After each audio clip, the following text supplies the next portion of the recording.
Ticket বিক্রির একটা কথা বলা হয়েছে। মাননীয় স্পিকার, আমি চ্যালেঞ্জ দিলাম, জামাত ইসলামের কোন নেতা বলেছে আমার কাছে যে জান্নাতের টিকিট আছে বিক্রি করছি? একটু প্লিজ। কোরআন মাজিদে একটি আয়াতকে কেন্দ্র করে এটা ভুল বুঝাবুঝি হচ্ছে। আল্লাহ তাআলা সূরা তওবার 111 নম্বর আয়াতে বলেছেন যে আল্লাহ তাআলা জান মালকে কিনে নিয়েছেন জান্নাতের বিনিময়ে। এটা আল্লাহর কথা। আপনি জানমাল দিবেন, বিক্রি করবেন, জান্নাতে যেতে পারবেন।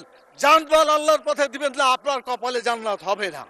এটা আল্লাহর কথা, এটা মানুষের কথা না। আমি চ্যালেঞ্জ দিলাম, জামাত ইসলামের কোন নেতা বলেছে আমার কাছে যে জান্নাতের টিকিট আছে বিক্রি করছি?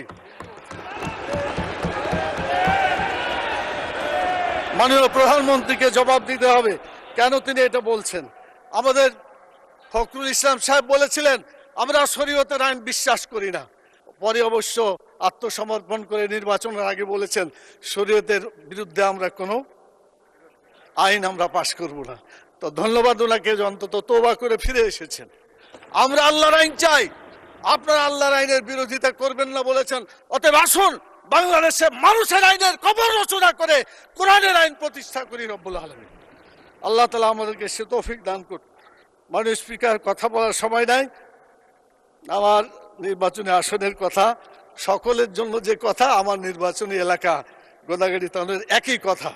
মাননীয় স্পিকার, আমি কথা শেষ করতে চাই এভাবে যে আমাদের দেশে বড় বড় আলেম আছে, তাদের ব্যাপারে এআইকে কেন্দ্র করে ওষুধ বিক্রি করার একটা অ্যাডভার্টাইজ দেখা যায়।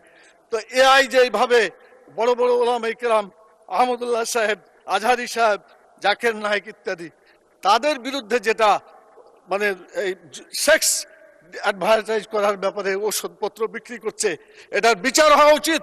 এগুলো দেশ থেকে বিতাড়িত করা উচিত যে কেন তারা একজন আলেমের এভাবে মানে তারা অপপ্রচার করছে। মাননীয় স্পিকার, সবশেষে এই জাতীয় সংসদে আল্লাহ তাআলা আমাদেরকে